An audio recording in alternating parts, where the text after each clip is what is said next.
Bien les amis, bonjour. Je suis ravi de vous retrouver aujourd'hui à nouveau pour cette nouvelle vidéo. Aujourd'hui, nous allons parler d'un sujet, d'une émotion qui fait partie de l'intelligence émotionnelle que l'on appelle l'empathie. Grande émotion, l'empathie. Vraiment, c'est une de mes émotions préférées, tout simplement parce que elle a énormément de pouvoir et de capacité sur la transformation de l'être humain.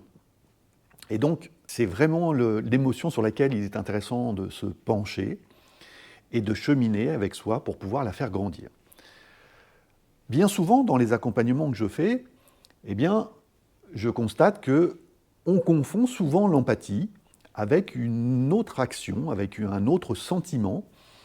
Et donc, on va regarder aujourd'hui qu'est-ce que c'est l'empathie et qu'est-ce que ce n'est pas. Alors, qu'est-ce que ce n'est pas?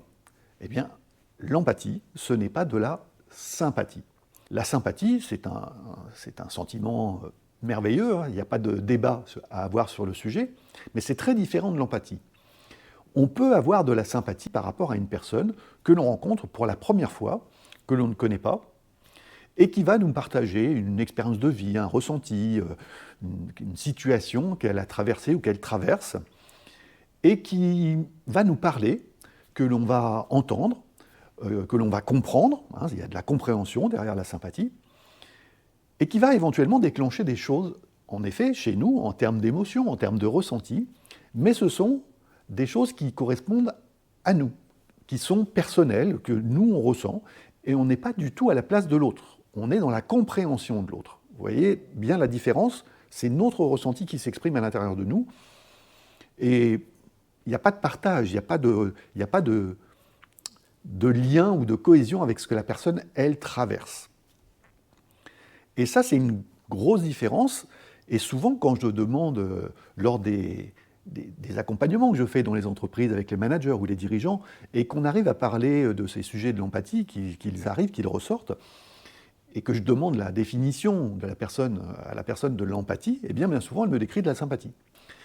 Alors, qu'est-ce que c'est, du coup, l'empathie? Si ce n'est pas de la sympathie, eh bien, l'empathie, déjà, il existe plusieurs formes d'empathie, il existe 3 formes d'empathie. Il y a une empathie émotionnelle, il y a une empathie cognitive, et il y a une empathie, ce que l'on appelle une empathie mature, qui reprend un peu les 2 autres formes d'empathie. Alors, on ne va pas rentrer dans tous les détails aujourd'hui, mais ce qu'il est important de comprendre, c'est que l'empathie, quand on parle de l'empathie, la définition que l'on en donne, dans sa globalité, c'est la capacité à comprendre, à entendre, à comprendre, c'est la capacité à ressentir, la capacité à se mettre à la place de l'autre dans ce qu'il ressent dans une situation précise. Et on va être capable de s'exprimer sur ce qu'il ressent, même si ce qu'il ressent est totalement différent et à l'opposé de ce que nous ressentirions dans la même situation. Donc on va être capable de se mettre réellement à la place de l'autre et d'être respectueux de ce que l'autre ressent, encore une fois, même si c'est très différent de ce que nous, on ressent. Voilà la définition de l'empathie. Donc, on est vraiment dans le ressenti de l'autre. Je ne peux pas parler de l'empathie, en fait, sans dire que si on chemine et qu'on développe l'empathie, puisque ça se travaille, ça se développe, l'empathie, eh bien, il faut le faire en connaissance de cause. Et pour pouvoir arriver à un niveau d'empathie élevé et évolué, conscient, eh bien, il faut aussi cheminer sur toutes les choses que l'on a traversées et qui peuvent être complexes ou douloureuses en nous, dans notre vie, les événements qu'on a pu traverser.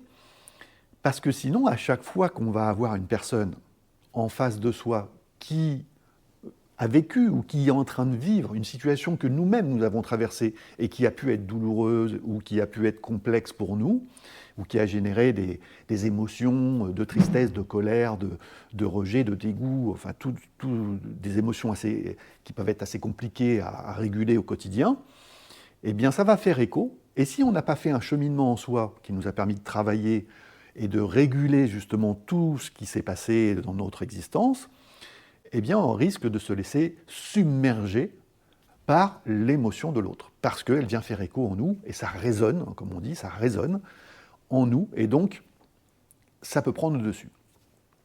Si on a fait un vrai travail de fond sur nous, en termes de conscience, de régulation, de digestion de ces émotions et d'orientation des énergies qu'elles ont pu générer, eh bien, on ne va pas être dans cette identification complète, mais on va parfaitement ressentir et comprendre ce que ressent l'autre, tout en restant serein en soi, et tout en restant aligné, tout en restant stable. Et ça, c'est extrêmement important quand on parle d'empathie. C'est pour ça que c'est un vrai cheminement et que ça demande un accompagnement pour travailler sur ces sujets, parce que c'est pas inné de trouver le bon chemin et de pouvoir réguler les choses, parce qu'il y a tout un travail à faire en amont sur ce qu'on a vécu soi-même. Donc voilà ce que c'est que l'empathie au quotidien dans sa définition globale. L'empathie mature, qui est la troisième sorte d'empathie, va se servir de l'empathie émotionnelle, donc où on ressent les émotions, et de l'empathie cognitive, qui est je comprends ce que tu vis, je ressens ce que tu ressens, mais en réalité, je ne ressens pas la même chose parce que moi, je n'aurais pas réagi de la même façon que toi et je n'aurais pas ressenti la même chose que toi dans cette situation. Eh bien, l'empathie mature, c'est un mixte de ces deux empathies qui nous permet d'avoir une communication, une approche, une écoute, un échange beaucoup plus évolué et beaucoup plus avancé qu'une personne qui n'a pas ce type d'empathie ou qui ne manifeste pas ce type d'empathie parce qu'elle n'a pas appris à le faire. Donc quel est l'intérêt ? Quel est l'intérêt pour nous en tant qu'êtres humains de travailler avec l'intelligence émotionnelle sur l'empathie et de développer l'empathie en nous pour pouvoir faire évoluer notre état de conscience et avoir une meilleure communication avec les autres. Eh bien l'intérêt, c'est que ça va nous faire énormément de bien déjà à nous. Parce que l'empathie va éveiller en nous, en fait, la personne que l'on est. En réalité, nous sommes tous empathiques.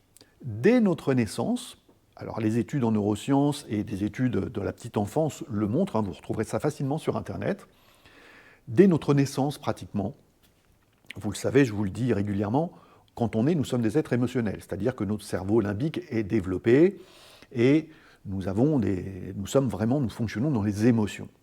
Et dès notre plus jeune âge, par exemple, quand vous regardez un nouveau-né ou un bébé et que vous lui faites un sourire, il y a de grandes chances, de très très grandes chances, qu'il vous sourie.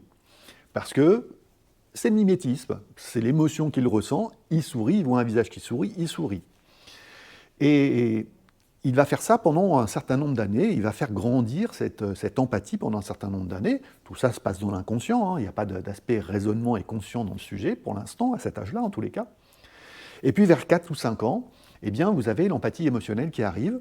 Et là, l'empathie émotionnelle va montrer à l'enfant qu'il est capable, tout seul, de lui-même, de pouvoir décider s'il répond au sourire qu'on lui fait ou pas. C'est-à-dire qu'il est capable de déclencher d'autres choses que ce qu'on lui montre. Par exemple, il est capable de dire « tu es en train de me sourire, et bien là je ne souris pas, je n'ai pas envie ». Il est capable, par une attitude qu'il va avoir, il va se rendre compte qu'il est capable de déclencher un rire chez l'autre. Et donc il prend, entre guillemets, il prend conscience à ce moment-là qu'il a une capacité de déclencher des émotions aussi chez les autres. Donc tout ça va cheminer, donc sans rentrer trop dans les détails, c'est là qu'on voit que l'empathie, dès notre plus jeune âge, est présente chez l'être humain, dans tous les êtres humains, chez tout le monde, chez vous, chez moi, chez tout le monde, mais que cette émotion est plutôt, dans la société dans laquelle on vit aujourd'hui, mise de côté, parce qu'elle est identifiée comme une faiblesse. Soyons clairs, quand on parle d'empathie, eh bien souvent, les gens mettent ça de côté parce que, ils veulent garder l'apparence, garder le masque, se protéger. En fait, pour eux, l'empathie, c'est une émotion qui vient chercher au fond des tripes, vous voyez ? Vous voyez bien ce que je veux dire, je pense. Et donc, on n'a pas forcément envie d'étaler ça devant les autres. Parce qu'on ne sait pas comment les autres vont réagir. Et donc, on a peur, ça crée des peurs à ce moment-là. On se dit, qu'est-ce qu'ils vont penser de moi ? On a peur du jugement, on a peur de la critique, on a peur du rire, on a peur voilà, ça peut déclencher des tas de réactions qui nous disent, c'est mieux que je garde ça pour moi. Et du coup, on met l'empathie de côté. Et puis, bien souvent, on cherche même à gommer l'empathie parce qu'on se rend compte que ça peut être aussi douloureux de ressentir ce que l'autre ressent. Parce que, comme je vous le disais tout à l'heure, ça va faire écho en nous par rapport à des choses que nous-mêmes on aurait vécues et qui vont venir faire ressurgir des émotions qui peuvent être douloureuses ou qu'on a eu du mal à gérer dans notre existence et qu'on n'a pas encore régulé, qu'on n'a pas réglé, qu'on a plutôt enfoui. Je vais vraiment mettre l'accent parce que je pense réellement qu'il faut que la société dans laquelle nous sommes aujourd'hui comprenne que l'empathie et l'émotion dans l'intelligence émotionnelle, c'est l'émotion la plus importante dans la société dans laquelle nous sommes. Et quel est l'intérêt pour nous en tant que personnes et pour les entreprises, eh bien de travailler et de développer, d'apprendre à mettre l'empathie dans leur méthodologie de gouvernance ou de management. C'est quoi l'intérêt? Eh bien l'intérêt, c'est qu'un manager qui aujourd'hui, ou un dirigeant, qui est capable de faire preuve d'empathie pour les personnes qu'il manage et qu'il dirige, va être un manager qui va répondre aux besoins, écoutez bien ça, qui va répondre aux besoins qu'ont les personnes aujourd'hui. C'est ce qu'elles demandent aujourd'hui. Elles demandent qu'on prenne en considération ce qu'elles sont, ce qu'elles pensent, ce qu'elles ressentent, ce qu'elles expriment, l'état dans lequel elles se trouvent. Et donc, on ne peut faire ça qu'avec de l'empathie. Sinon, on fait semblant, et on fait ça avec de la sympathie. Mais derrière, ça ne change absolument rien. On ne change rien. L'empathie va nous amener à avoir une considération et une écoute totalement différente. Et donc, une communication totalement différente avec nos collaborateurs. Et c'est ça qui est important.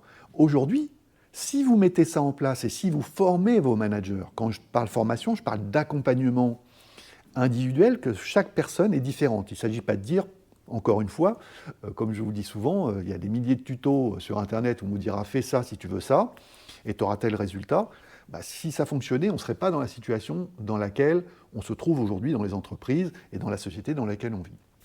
Eh bien, si on met ça en place dans les entreprises, si on forme les collaborateurs, les managers, si les dirigeants se forment à ça, apprennent à développer leurs émotions, et notamment l'empathie, eh bien, ils vont faire grandir la communication et le lien qu'ils auront avec leurs collaborateurs.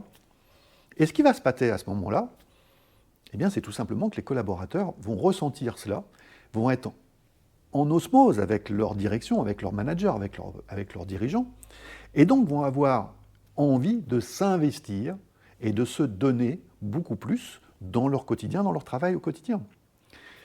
Et ça, je vous garantis, parce que les résultats, je l'ai vu à plusieurs reprises, eh bien que ça donne des résultats où on voit que l'entreprise se développe, évolue, et même sur l'aspect financier, qui est souvent le nerf de la guerre dans les entreprises, eh bien il y a une augmentation de la rentabilité de l'entreprise. Pourquoi? Tout simplement parce que les gens sont investis. Tout simplement, les gens adhèrent à ce qui est fait. Parce que ça répond à leurs besoins. Et ça, c'est ce qui est en train de se passer aujourd'hui. Dans les 50 dernières années, peut-être que c'était différent. Mais aujourd'hui, c'est ce que les gens attendent. Donc, je vous invite réellement à vous pencher en tant que dirigeant ou manager sur ce sujet.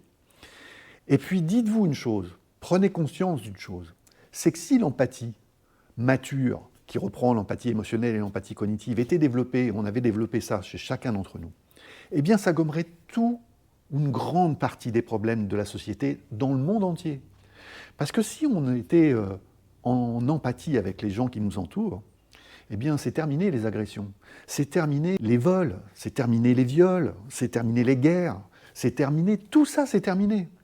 Parce que immédiatement on ressentirait ce qu'on est en train de faire à l'autre. Immédiatement. On le prendrait comme un boomerang en pleine figure et on serait dans l'état, on ressent ce que l'autre ressent, donc on ne le ferait plus. Et ça nous emmènerait dans une société beaucoup plus harmonieuse, beaucoup plus bienveillante, beaucoup plus humaine. En fait, on a tous envie de ça, mais la clé, on ne va pas la chercher parce que la clé, elle passe par l'empathie. Et moi, je vous invite réellement à réfléchir, à cheminer à l'intérieur de vous sur ce sujet pour qu'on puisse aller vers cette société plus empathique, mais plus empathique avec le respect de l'autre et avec vraiment des qualités humaines qui seront extraordinaires et que tout le monde recherche et tout le monde attend, que ça soit à titre privé ou à titre professionnel dans les entreprises. Bon, c'est un grand sujet, je pourrais en parler longtemps, donc les vidéos, il ne faut pas qu'elles durent trop longtemps. Donc voilà ce que je voulais vous dire aujourd'hui sur ce sujet. Donc je vous amène vraiment à prendre réflexion, à poser moi des questions sur le sujet, et puis j'y répondrai avec grand plaisir. Comme d'habitude, vous savez comment fonctionne YouTube. Merci encore à vous de prendre 1 minute de votre temps juste après pour pouvoir liker, pour pouvoir commenter, partager et vous abonner surtout à la chaîne, puisque c'est comme ça que YouTube voit que la chaîne fonctionne, qu'il la référence et qui font en sorte que de plus en plus de personnes puissent écouter et partager et entendre ces vidéos. Je vous donne rendez-vous prochainement pour une autre vidéo. Et d'ici là, je vous souhaite le meilleur. À bientôt.